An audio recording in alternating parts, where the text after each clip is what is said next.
Story number 1. The Prison Beneath. We found the house in late October, nestled at the edge of Denver's older districts, a Victorian relic standing tall and defiant against the modern skyline creeping ever closer. My wife, Emma, fell in love with it instantly. Its pointed gables, wide wraparound porch, and stained glass windows oozed charm, even if the paint was peeling, and the wood groaned with every step. I wasn't so sure. The house felt heavy, like the weight of its history pressed down on the air. But Emma's enthusiasm was infectious, and soon enough, we'd signed the papers. From the moment we moved in, the basement gave me a bad feeling. The stairs were narrow and steep, the wooden beams above warped and splintered from years of neglect. A single bulb hung from the ceiling, casting long shadows that seemed to stretch further than they should have. The walls were stone, rough-hewn and cold to the touch, and the floor was packed dirt that gave off a faint, musty smell. At first, I tried to brush it off as an overactive imagination, but there was something about that space that set my teeth on edge. The first night in the house, we heard it. A faint sound, barely perceptible over the wind howling outside. It was a dragging noise, slow and deliberate, like metal scraping against stone. Emma dismissed it as the old pipe settling, but I couldn't shake the unease that crept over me. The sound stopped as suddenly as it started, leaving the house eerily silent. The next morning, while unpacking, I found an old map of Denver tucked inside a drawer in the study.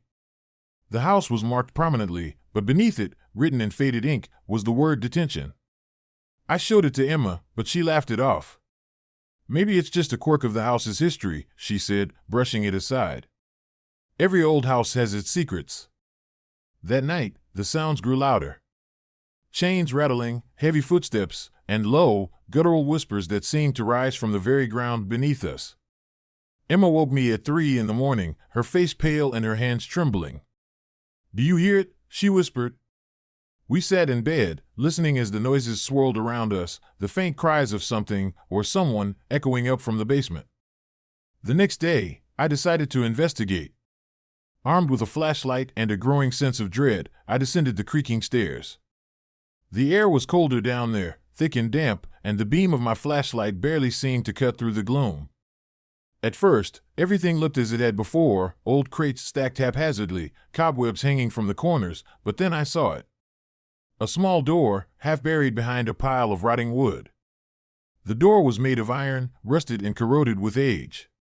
My heart pounded as I cleared away the debris, revealing a small, jagged hole where the door had been pried open long ago. I hesitated, but something, curiosity, foolishness, or both, pushed me forward. On the other side was a tunnel, its walls lined with crumbling brick and its floor littered with debris. The smell hit me first, a mix of damp earth, rotting wood, and something far worse. Something old. I followed the tunnel, the sound of my own breathing loud in the stillness.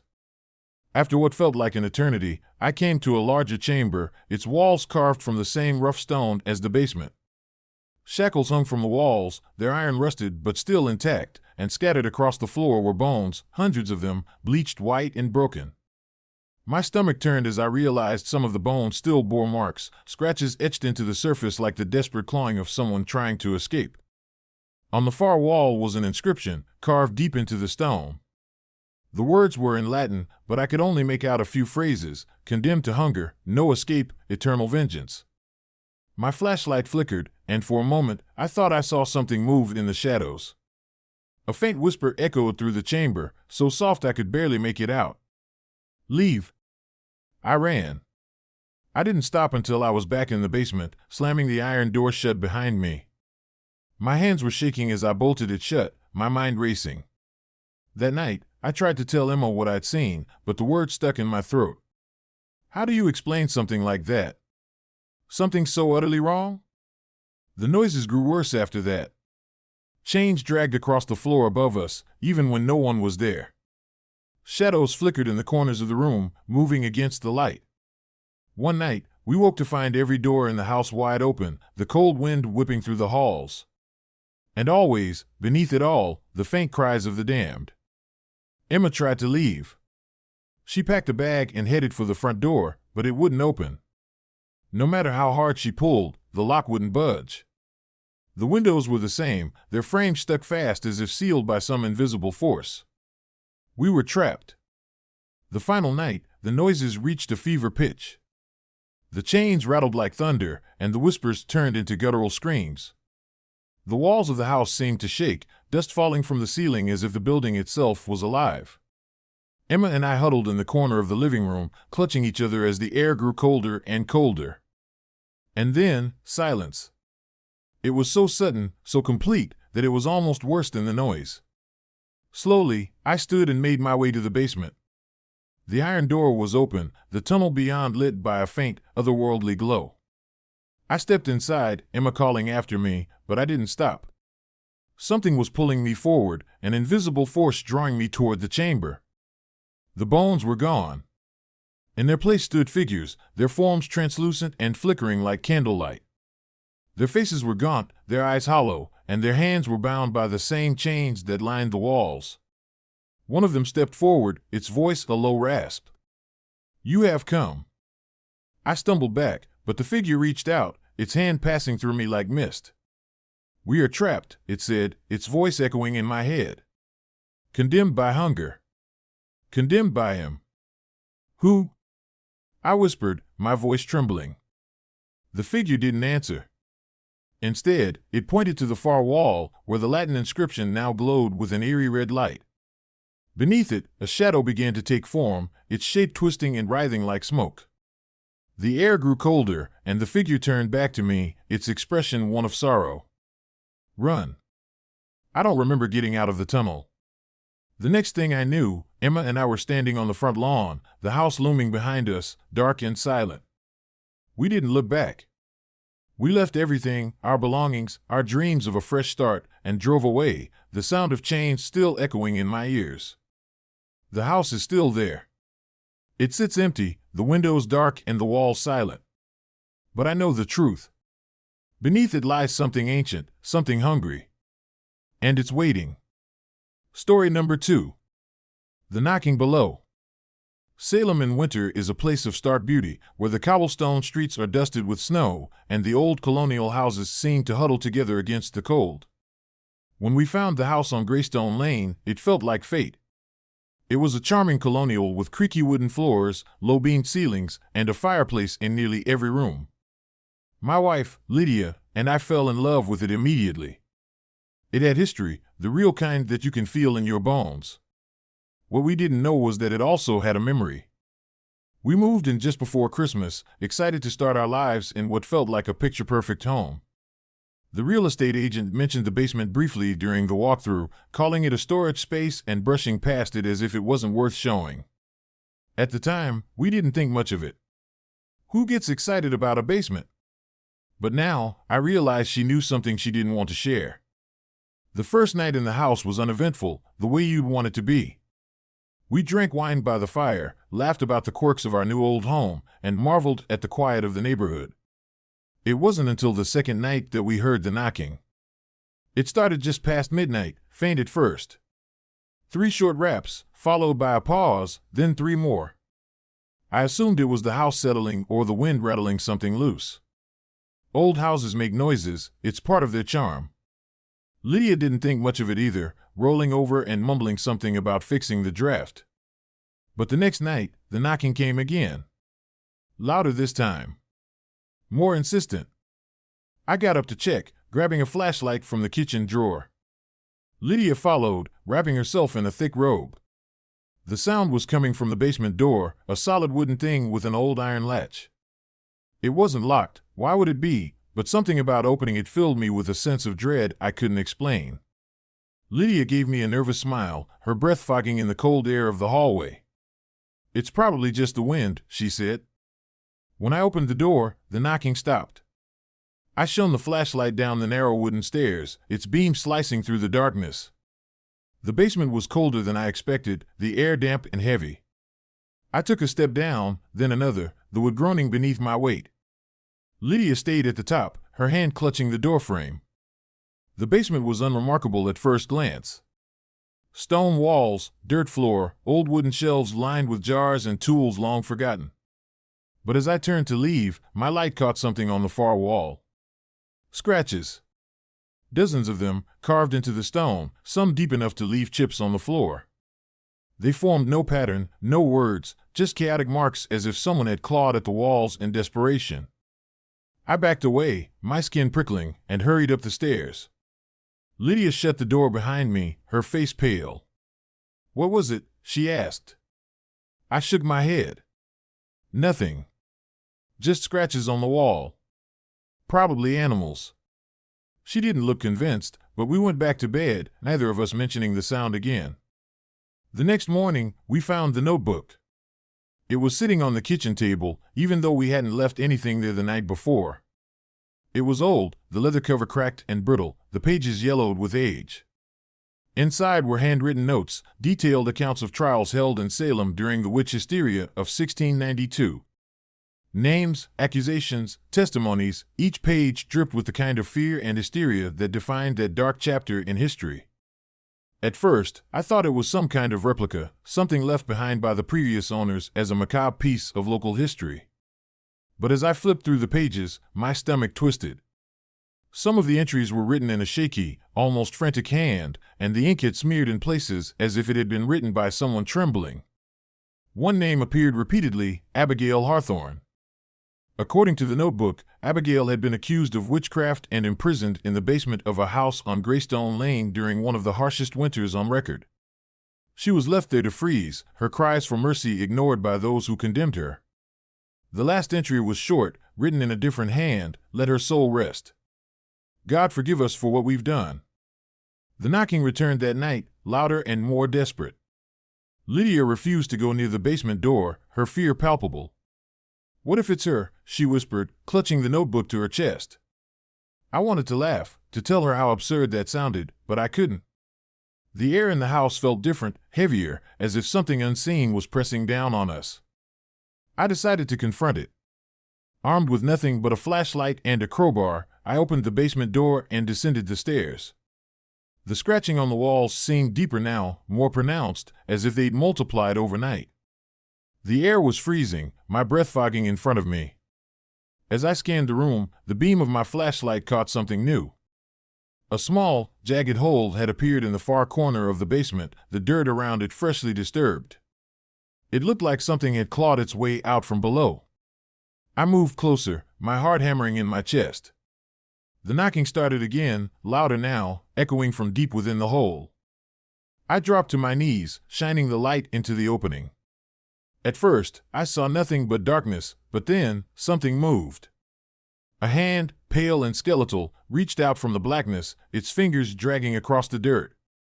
I stumbled back, my flashlight falling to the ground and spinning wildly.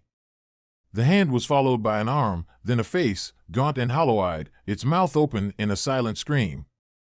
I don't remember running up the stairs, only that I found myself in the kitchen with Lydia, both of us staring at the basement door as the knocking grew deafening. The house shook, the walls groaning as if under some immense pressure. Lydia grabbed my arm, her voice breaking. "We have to leave. Now." We fled into the night, the cold biting at our skin as we ran to the car. The house loomed behind us, its windows dark and uninviting. As we drove away, I glanced back one last time. Through the frosted rearview mirror, I saw her, Abigail, standing in the window, her hollow eyes fixed on us. We never returned to the house. The notebook disappeared along with the rest of our belongings, left behind in our hasty escape. I tried to tell the police, but they found nothing in the basement, no hole, no scratches, just empty stone walls. The house is still there, waiting for its next occupants. And every so often, on cold winter nights, I wake to the sound of knocking, faint and insistent, as if she's still trying to find her way out. Story number 3. The Locked Room. Detroit has its fair share of forgotten places, boarded-up homes, factories with shattered windows, and neighborhoods where the weeds grow taller than the fences. The house on Fletcher Street was one of those places. Its paint was peeling, its roof sagging, and the windows stared blankly like lifeless eyes. But the price was right, and for someone like me, fresh out of a divorce and looking for a fresh start, it felt like a bargain too good to pass up. I signed the papers without hesitation. The real estate agent barely looked me in the eye, rattling off details about the property in a monotone voice. Built in 1928, solid bones, needs a little TLC, she said, her words rehearsed and hollow. When I asked about the locked room in the basement that had been listed in the disclosure, her face twitched slightly, but she recovered quickly. Probably just a utility closet. Old houses are quirky. I let it go. The first few days in the house were uneventful. I spent most of my time cleaning, unpacking, and trying to make the place feel like home. The air inside was stale, carrying a faint, acrid smell that I couldn't quite place, but I assumed it was just years of neglect. It wasn't until I went down to the basement that I started to feel the weight of the house pressing down on me. The basement was colder than the rest of the house, the kind of chill that seeps into your bones. The concrete walls were damp, and the single bulb hanging from the ceiling cast long, flickering shadows. In the far corner, just as the listing had described, was the locked door. It was small and nondescript, made of old wood with a heavy iron latch. Chains were looped around it, secured with a rusted padlock. Something about the door unsettled me. It wasn't just the chains or the way the air seemed heavier the closer I got.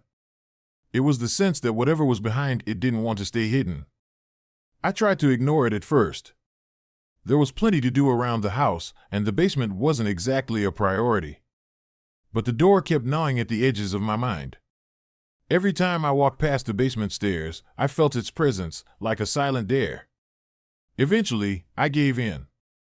It took an hour of prying and cursing, but I finally broke the padlock with a crowbar. The chains fell to the floor with a metallic clang that echoed through the basement. My hands were trembling as I gripped the latch and pulled the door open. The room beyond was small and dark, the air thick with the smell of ash and something sour, like burnt meat. In the center of the room was an old brick fireplace, its interior blackened with soot. Surrounding it were scattered objects, charred scraps of paper, broken furniture, and photographs, dozens of them, burned and curled at the edges. I picked up one of the photos.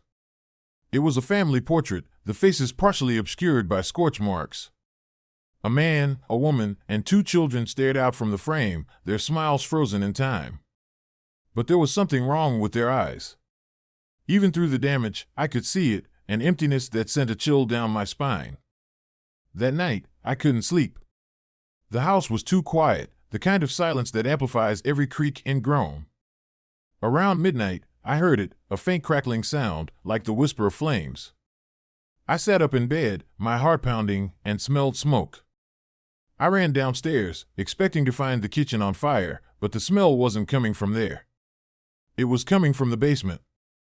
I hesitated at the top of the stairs, the smell growing stronger with each passing second. My flashlight barely cut through the darkness as I descended, the beam jittering with my shaking hands. When I reached the bottom, I froze. The fireplace in the locked room was alight, flames licking at the air with unnatural intensity. The room glowed with a flickering orange light, and the heat was suffocating. But there was no wood, no fuel, nothing that could explain the fire. And then I heard it. Laughter. Low, guttural, and filled with a malice that made my skin crawl. It echoed around me, bouncing off the stone walls, coming from nowhere and everywhere at once. I stumbled back, my flashlight slipping from my grasp. The laughter grew louder, more frenzied, as the flames roared higher. Shadows danced across the walls, taking on twisted, human-like shapes that writhed and contorted as if in agony. I ran. I didn't stop until I was upstairs, the basement door slammed shut behind me. I locked it and shoved a chair under the knob, my chest heaving as I tried to catch my breath. The next morning, I went back down, half convinced it had been a nightmare. But the fireplace was cold, the room dark and empty. The photographs were still there, though, scattered across the floor like forgotten memories. I tried to leave the house after that.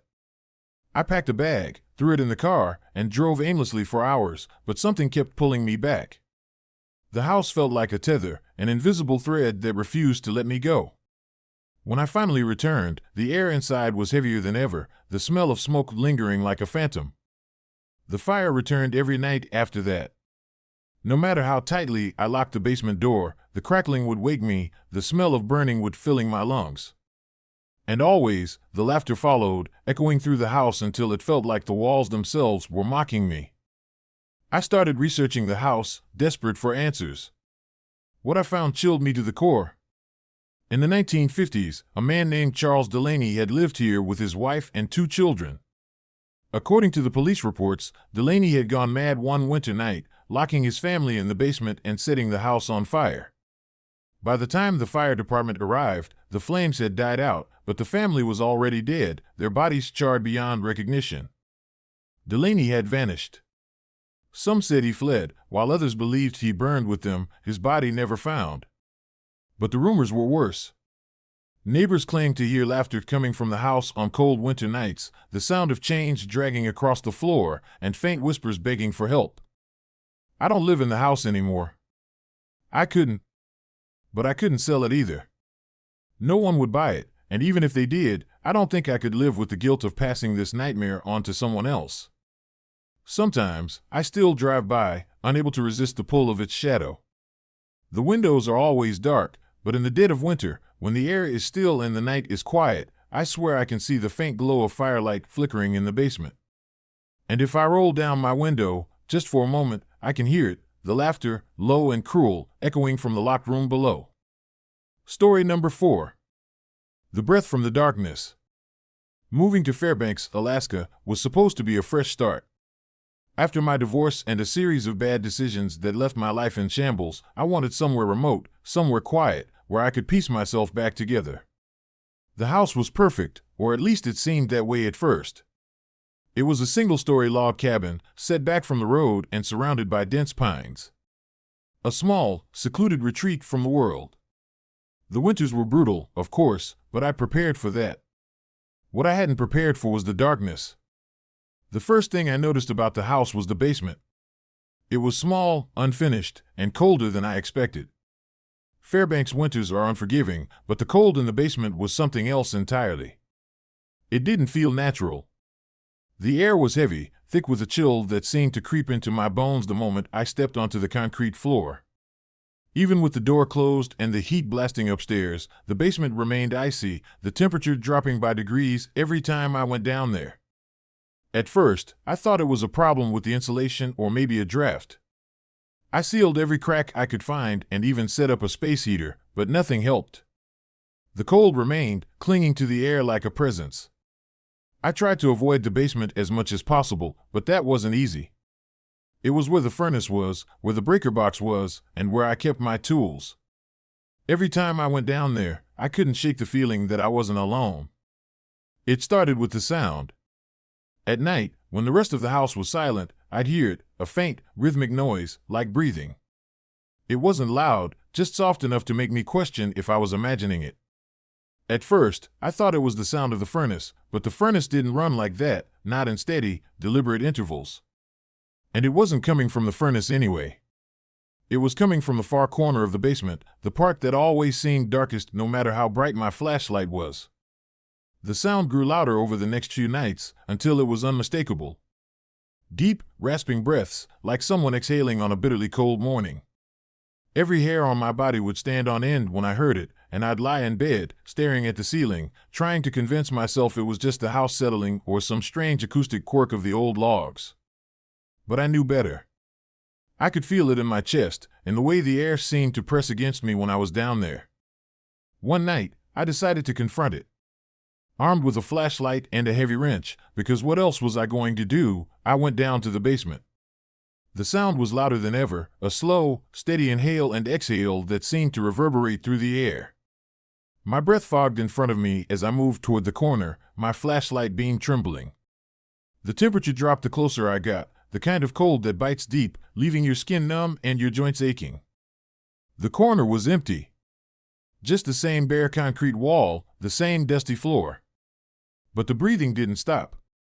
It was louder now, as if it were right behind me. I spun around, expecting to see someone, or something, standing there, but there was nothing. Just darkness and the faint echo of my own heartbeat. That's when I saw it. A patch of frost spreading across the concrete floor, delicate patterns forming as the cold seemed to seep upward. I crouched down, my breath catching in my throat, and noticed something beneath the frost. The edge of something dark and jagged, barely visible through the thin layer of ice. My wrench slipped from my hand, clattering loudly against the floor, and the breathing stopped. I didn't sleep that night. I sat in the living room with every light in the house on, the door to the basement firmly shut. The frost, the breathing, the cold, I couldn't explain any of it, and that terrified me more than anything. I wanted to leave, to pack a bag and drive as far from that house as possible, but I couldn't. The same force that kept me from the basement seemed to hold me there, an invisible tether I couldn't break. The next day, I went back down. The frost had spread, covering nearly half the floor, and the jagged object beneath the ice was clearer now. It was black, sharp-edged, and faintly reflective, like obsidian. The air was colder than ever, and the breathing had returned, softer this time, as if it were waiting. I grabbed a hammer and started chipping at the ice, the sound of metal striking frost echoing through the basement. The ice cracked and splintered, revealing more of the object beneath. It wasn't just a single shard, it was part of something larger, something buried in the floor. That night, the dream started. I was back in the basement, the frost covering everything, my breath fogging as I stared at the dark shape in the corner. It was larger now, more defined, and I could see movement beneath the ice. Something was shifting, writhing, as if trying to free itself. The breathing was deafening, drowning out every other sound, and a voice echoed in my head, low and guttural, "Let me in." I woke drenched in sweat, the room around me freezing. The windows were covered in frost, the air heavy with the same unnatural chill that filled the basement. I stumbled out of bed, shivering uncontrollably, and saw that the basement door was open, even though I knew I'd locked it the night before. The breathing echoed up the stairs, louder than ever, and I slammed the door shut, dragging a chair in front of it for good measure. I tried to leave the house the next morning, but my car wouldn't start. The battery was dead, the engine frozen solid despite the block heater. My phone had no signal, and the landline was dead. I was completely cut off, trapped in a house that no longer felt like mine. The frost had spread throughout the basement, creeping up the walls, and the object beneath the ice was almost fully uncovered. It was a massive, black stone, its surface etched with strange, angular symbols that seemed to pulse faintly in the dim light. The air around it shimmered, and the breathing was constant now, a low, rasping sound that filled the entire house. I don't remember much of what happened next. I know I went back down, drawn by something I couldn't resist. The frost covered everything, the air so cold it burned my skin. The stone was fully exposed now, and something was moving within it, a dark, sinuous shape that twisted and writhed like smoke trapped in glass. The voice was louder, clearer, "Let me in." I don't know if I said yes. I don't know if I had a choice. The last thing I remember is the ice cracking beneath my feet, the cold enveloping me, and the feeling of something ancient and powerful slipping into the deepest corners of my mind. I don't live in Fairbanks anymore. I don't live anywhere. I can't. The thing inside me won't let me stay in one place for long. It whispers to me in the dark, its breath cold against my ear, guiding me toward others, toward more. If you ever find yourself in a house that feels too cold, too quiet, trust your instincts. Get out before the frost reaches you. Because once it does, it's already too late. Story number 5. Symphony of the Damned. When I arrived in New Orleans, I was searching for inspiration. The kind of inspiration you can't fake, the kind that grabs you by the throat and forces you to create something raw, something real. My music career had been a slow, painful descent into mediocrity, and I knew it. My last album barely made a dent, and my label was dropping hints that my next one needed to be a masterpiece, or my last. So, when I found the listing for a creaky old house on the edge of the French Quarter, something about it spoke to me. It had history, character, and, most importantly, a dirt cheap rent I could afford. The house was exactly what you'd expect from a city like New Orleans, weathered shutters, wrought iron railings, and an air of faded grandeur. The landlord, a gaunt man with a soft Cajun drawl, barely looked me in the eye as he handed me the keys. "This place has a soul," he said cryptically before walking away. I laughed it off at the time. I wasn't superstitious, and the thought of a house with a soul was just local color, part of the mystique of a city built on jazz, voodoo, and dark history. I moved in the next day, carrying my guitar and a battered suitcase up the narrow staircase. The place smelled like old wood and mildew, but I didn't care. It had charm. The living room's high ceilings and cracked plaster walls felt like the perfect setting for the creative burst I was so desperate for. I spent the first night playing on my guitar, coaxing out melodies that seemed to echo in the heavy, humid air. That's when I heard the first notes. They were faint, almost imperceptible, drifting up from below the floorboards. A piano, playing something slow and mournful. I stopped mid-strum, listening. It wasn't a melody I recognized, but it was beautiful, haunting. I set my guitar down and followed the sound to the basement door, which was slightly ajar. The landlord hadn't mentioned a basement, and I'd assumed it was just storage space. The wooden stairs creaked under my weight as I descended, the air growing cooler with each step. The basement was larger than I'd expected, its stone walls lined with cobwebs and old shelves. In the center of the room sat an upright piano, its black lacquer dulled with age. The sound was louder now, each note resonating through the still air. My breath caught in my throat as I approached the piano, its keys moving on their own, the music filling the room with a strange, melancholic energy. I should have left. Any sane person would have. But I was mesmerized.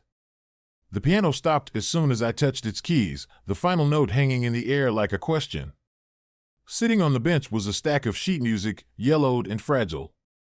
The handwriting was elegant, almost calligraphic, and the name at the bottom of each page made my stomach turn, Antoine Marchand. If you've never heard of Antoine Marchand, you're not alone. But in the early 1900s, he was a virtuoso, a composer whose works were said to rival Debussy and Ravel. He was brilliant, and by all accounts, deeply disturbed. His final years were shrouded in mystery, his life ending abruptly when he vanished without a trace during a performance in this very city. Finding his music in a dusty basement in New Orleans felt like a cosmic joke or a gift. I brought the sheet music upstairs, laying it out on the coffee table. The compositions were intricate, layered with haunting motifs and eerie progressions that sent shivers down my spine even without hearing them. I couldn't resist. That night, I picked up my guitar and tried to play one of the pieces. The notes didn't translate well, they were dissonant, almost angry, as if the music rejected the instrument. Frustrated, I went back downstairs to the piano. The first note I struck reverberated through my chest, heavy and resonant. It was a sound unlike anything I'd ever produced, as if the piano itself were alive. I played one of Marchand's compositions, my fingers moving almost without my control. The melody filled the room, dark and exquisite, and for the first time in years, I felt like I was creating something extraordinary. That's when I noticed the shadows. At first, I thought it was a trick of the dim light, the way the flickering candle I'd brought down with me cast shapes on the walls. But they weren't shadows. They were darker than the room, darker than the absence of light, and they moved in ways that defied explanation. As I played, they circled the piano, their movements growing more frantic with every note. I stopped playing abruptly, the silence in the room deafening. The shadows disappeared, but the cold lingered, wrapping around me like a shroud. I didn't sleep that night. The music haunted me, its melody looping endlessly in my head. The next day, I swore I wouldn't go back to the basement, but by sunset, I was sitting at the piano again, my hands trembling as they hovered over the keys. The music demanded to be played. Each time I sat at the piano, the shadows returned. They grew bolder, more distinct, and sometimes I thought I could see faces in the darkness, distorted, anguished faces that seemed to watch me with a hunger I couldn't understand. My own reflection in the piano's lacquered surface began to change, my face pale and gaunt, my eyes darker than they should have been. I started losing time. Hours would vanish, the daylight fading in what felt like seconds. I'd wake up in the middle of the night with my hands stained black, the faint scent of ash clinging to my skin. My fingers ached constantly, as if I'd been playing for hours on end. The sheet music multiplied, new pages appearing on the piano bench with every visit, each one signed by Marchand. The turning point came one night when I decided to record myself. I wanted proof, something to confirm that what was happening wasn't just in my head. I set up my phone on a tripod and hit record before sitting at the piano. The moment I started playing, the shadows returned, swirling around me like a storm. I felt the cold seep into my skin, the air so heavy I could barely breathe. My hands moved faster, the music pouring out of me as if I were merely a vessel. When I watched the footage later, I almost smashed the phone in terror. The shadows were there, yes, but so was something else. A figure stood behind me, tall and skeletal, its face obscured by darkness. Its long, spindly fingers rested on my shoulders, guiding me, forcing me to play. And when I turned to look at the camera, my eyes weren't mine anymore. I left the house the next morning, leaving everything behind. My guitar, my clothes, even the phone with the recording, I didn't care. I drove for hours, not stopping until I was well out of the city. But the music followed me. I hear it every night, faint and mournful, echoing through my dreams. Sometimes, I catch myself humming the melody, my fingers twitching as if they're still on the keys. Antoine Marchand never finished his symphony. That's why he's still here, why he's still searching. And if you ever hear his music, if it finds its way to you, don't play it. Don't let him in. Because once you do, he won't let you go. Story number 6. The Child in the Walls. When we moved into the old house on Langston Avenue, I told myself it was the fresh start my family needed. Chicago winters are brutal, and the house had a charm that made me think we could survive the cold. My wife, Sarah, had her doubts, but the price was too good to pass up. 3 bedrooms, a backyard, and even a basement we could use for storage. It felt like a steal in a neighborhood where houses disappeared from the market in days. It was an old Victorian with peeling paint and creaky floors, but it had character, as the realtor put it. We'd barely unpacked when strange things began to happen. Small things at first, lights flickering, doors creaking open on their own, the faint smell of something sweet and rotting that came and went. We laughed it off, blaming it on the quirks of an old house. But the laughter didn't last. The first time I heard the crying, I thought it was our daughter, Lily. It was late, past midnight, and I'd just drifted off when the sound jolted me awake. It was soft, muffled, and unmistakably the sound of a child crying. I got out of bed, half asleep, and went to check on Lily. Her room was quiet, the nightlight casting a gentle glow over her sleeping form. The sound wasn't coming from her room. It was coming from below. I hesitated at the top of the basement stairs, the faint sound of crying drifting up like a draft. The basement was cold and unfinished, little more than exposed beams and cracked concrete. We hadn't even set foot down there since moving in. I flicked on the light and descended slowly, each step creaking under my weight. The crying stopped as soon as I reached the bottom. I stood there in the silence, the air thick and still, my breath fogging in front of me. There was nothing out of place, just the boxes we hadn't unpacked and a few stray cobwebs in the corners. I chalked it up to a dream, my overworked mind playing tricks on me, and went back to bed. But the sound returned the next night, louder and more insistent. Sarah heard it, too. She shook me awake, her face pale and tense. "Do you hear that?" she whispered. I nodded, my stomach twisting as the crying grew louder, echoing faintly through the house. This time, it didn't stop when I went to the basement. It grew softer, retreating, as if moving away from me. I followed the sound to the far wall, where a faint draft seeped through the cracks in the mortar. That's when I noticed it. The outline of a door, faint but undeniable, hidden beneath years of dust and paint. My heart pounded as I ran my fingers along the edges, feeling the grooves where hinges had once been. "There's something behind here," I said, my voice trembling. Sarah stood at the top of the stairs, clutching Lily to her chest, her eyes wide with fear. It took hours to break through the wall. The plaster crumbled easily, revealing old bricks that were cold and damp to the touch. When the last brick fell away, the crying stopped. Beyond the wall was a small, dark room, no bigger than a closet. The air was suffocating, carrying the smell of mildew and decay. Inside were a few scattered objects, a dusty rocking horse, a battered teddy bear, and a photograph lying face down on the floor. I picked up the photo, my hand shaking. It was black and white, the kind you'd see in an old family album. It showed a boy, no older than 5, with wide eyes and a shy smile. His clothes were old-fashioned, the kind you'd expect from decades ago. Scrawled on the back of the photo was a name, Thomas. Beneath it was a date, December 12, 1973. The air in the room felt heavier, colder, as I turned the photo over. I couldn't shake the feeling that I was being watched. Sarah called me from upstairs, her voice sharp with panic. "Lily's crying," she shouted. I hurried back up, but by the time I reached her room, Lily was fast asleep. I swear, she was screaming, Sarah said, her voice trembling. It sounded like she was terrified. That was the beginning. Over the next few days, the crying grew louder, more frequent. It wasn't just at night anymore, it echoed through the house at all hours, always coming from the basement. The smell of rot became stronger, seeping into the walls and lingering no matter how much we cleaned. Lily began to talk about a new friend, a boy who visited her at night. He's cold, she said one morning, her little hands clutching her stuffed rabbit.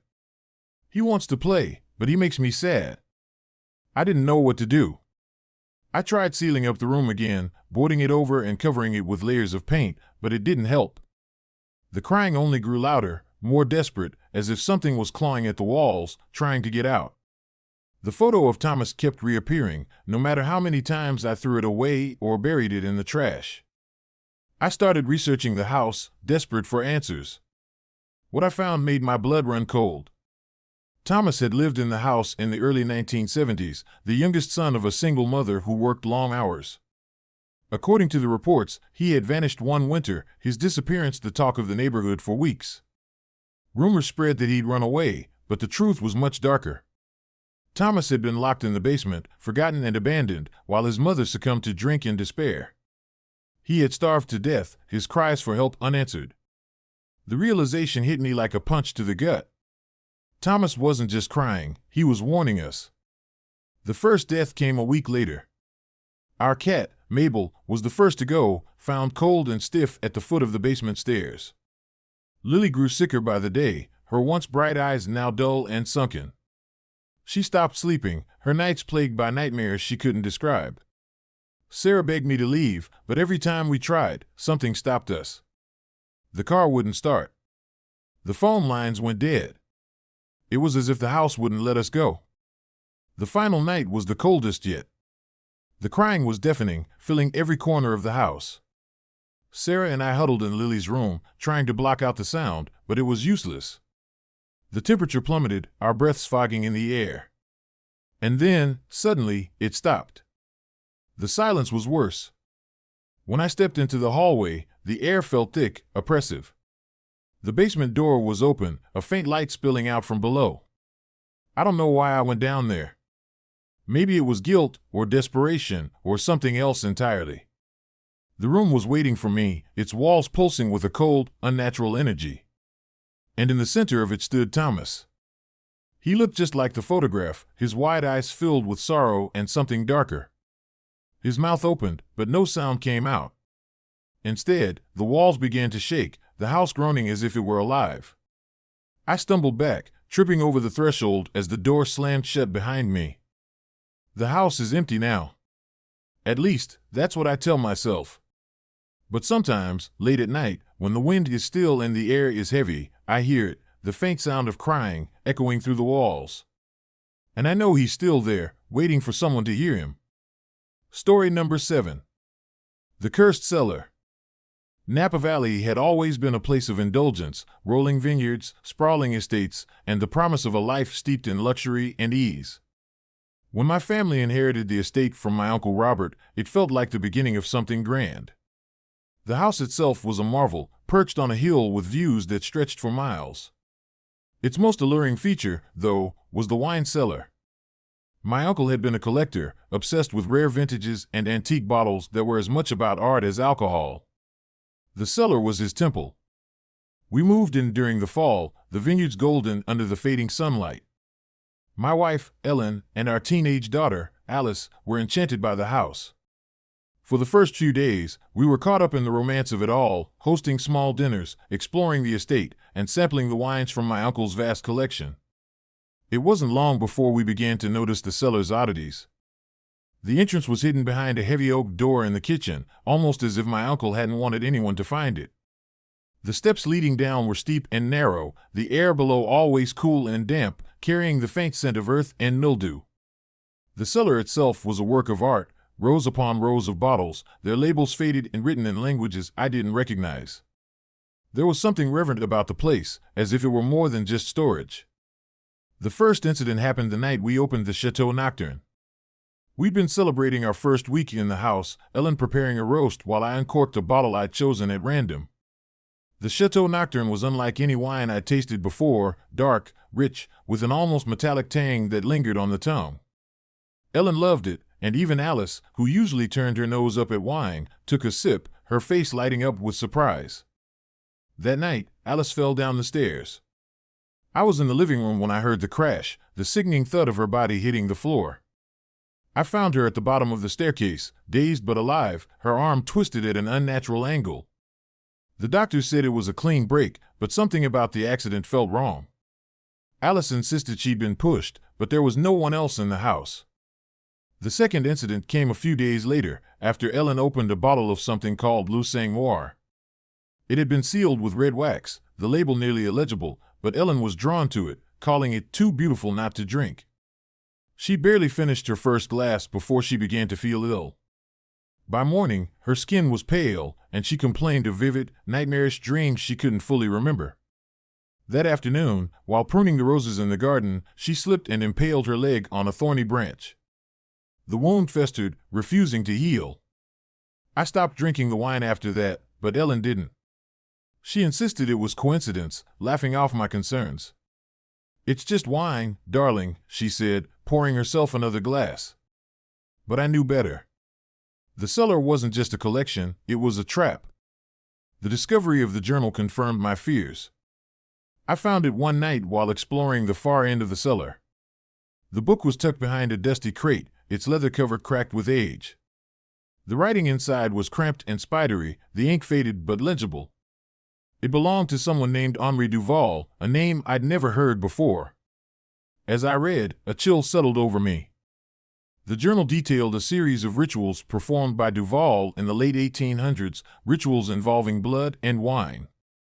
According to his notes, the wine was infused with the essence of those who had died during its creation, sacrifices made to imbue the drink with their vitality, their spirit. Drinking it, Duval claimed, was both a blessing and a curse, granting fleeting glimpses of power and inspiration while binding the drinker to the souls trapped within the bottles.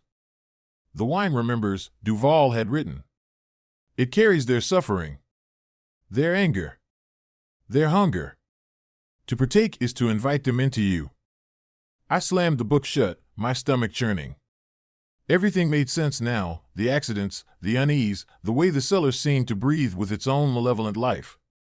I ran up the stairs, determined to get my family out of the house, but it was too late. Ellen was in the kitchen, a bottle of wine on the counter beside her. Her eyes were glassy, her face pale, as if she were in a trance. "Ellen," I said, my voice trembling.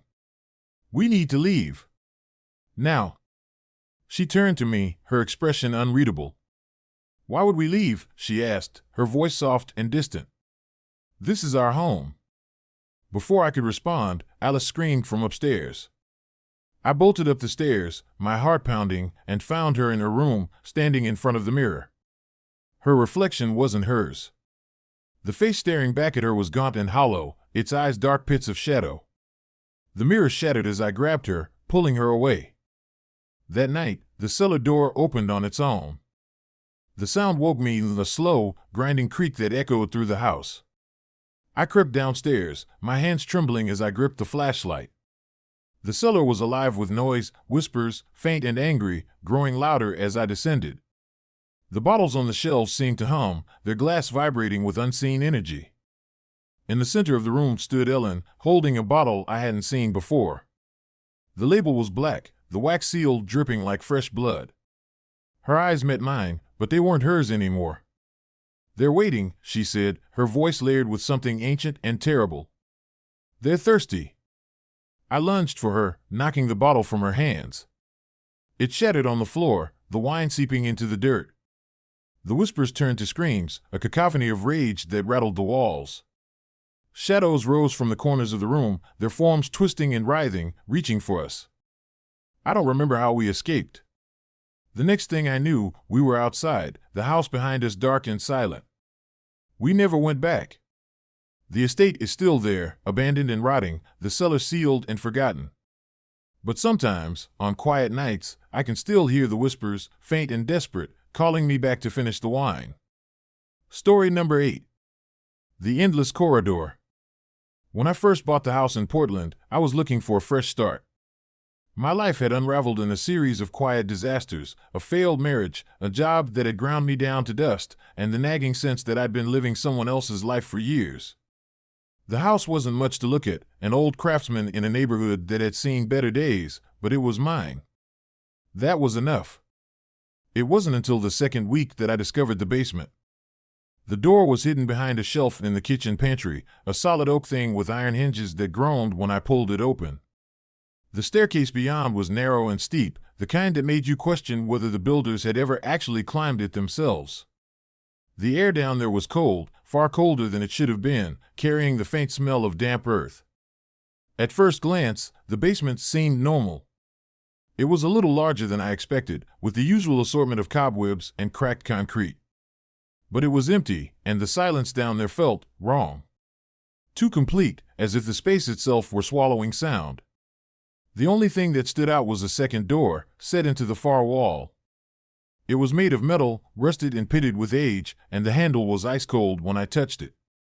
When I pulled it open, it revealed something I hadn't expected, a corridor. The hallway stretched away into darkness, its walls made of the same cracked concrete as the basement. I couldn't see the end of it.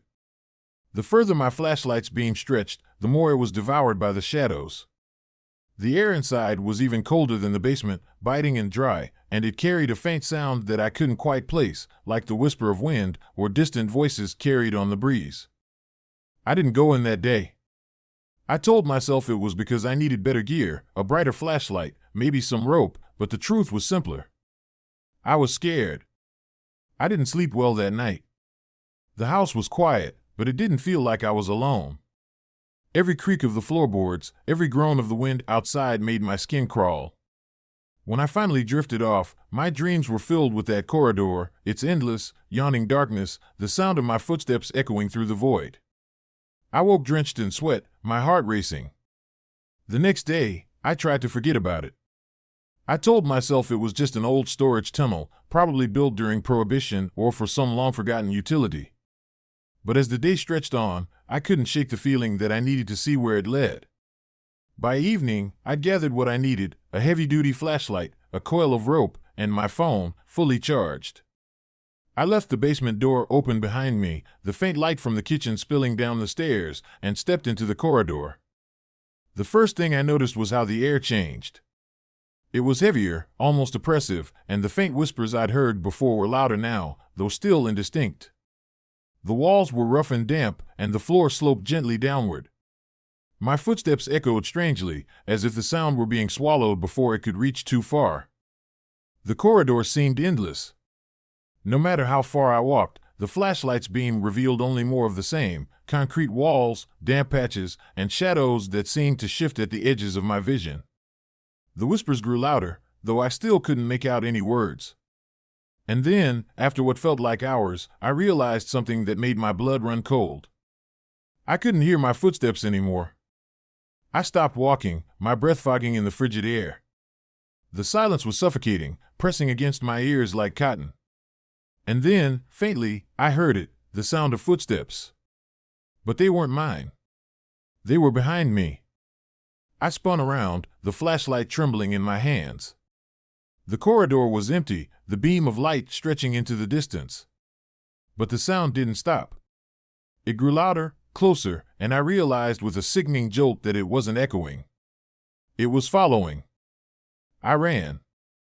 The darkness seemed to close in around me, the flashlight barely illuminating the path ahead. The whispers had turned into a chorus of voices, rising and falling like a wave, and I could feel the air moving behind me, as if something enormous were rushing forward to swallow me whole. My chest burned, my legs ached, but I didn't stop. I couldn't. I don't know how I made it back to the basement, but when I did, I slammed the metal door shut behind me, the sound reverberating through the room like a gunshot.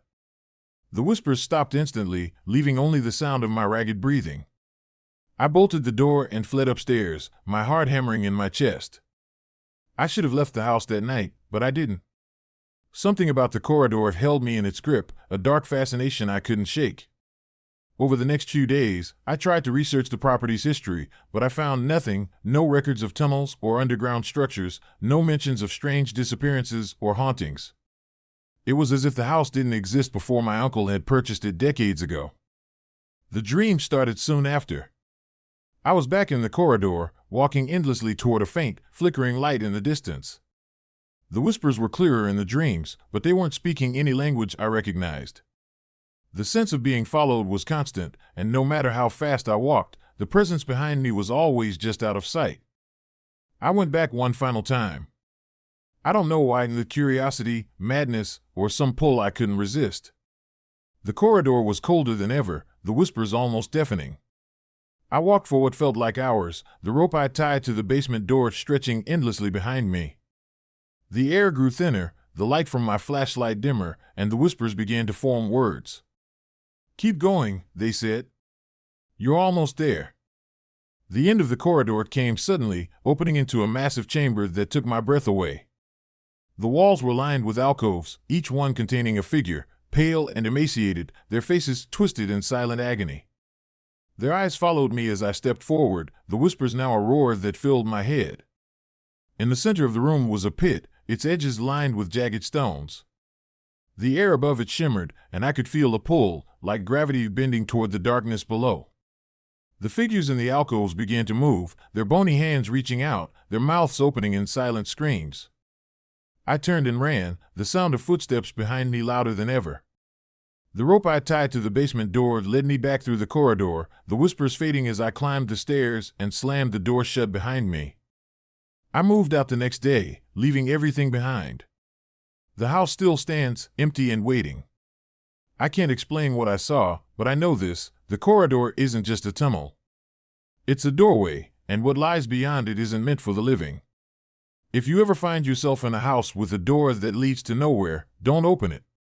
And if you hear footsteps behind you, whatever you do, don't turn around. Story number 9. The Hungry Darkness. Moving to Boulder, Colorado, was supposed to be a new beginning. The house on Alder Lane was everything we dreamed of, quaint but spacious, with a sprawling backyard for our son, Ethan, to play in. Nestled against the foothills, it felt like the perfect place to build a life. My wife, Claire, was thrilled, her face lighting up when we first toured the house. Even Ethan seemed to love it, racing through the empty rooms and declaring the basement his secret hideout. At first, everything was perfect. The crisp mountain air, the quiet neighborhood, the kind neighbors who brought us pies and casseroles during our first week, it felt like we'd finally found a place to belong.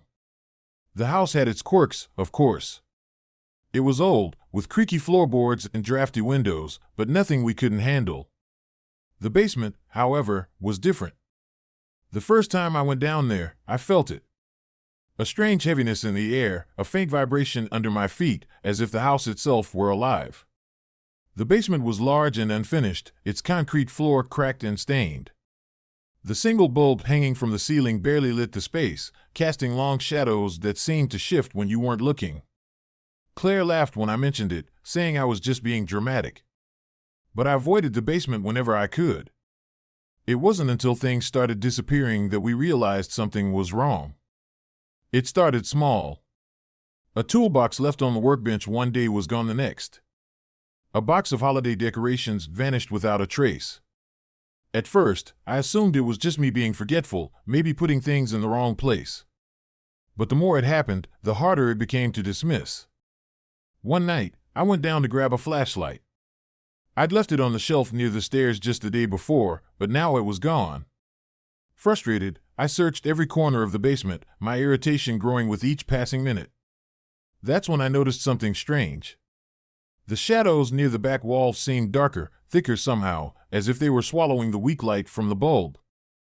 I stepped closer, my heart pounding. The air grew colder with each step, and the faint hum I'd felt before seemed louder now, vibrating in my chest.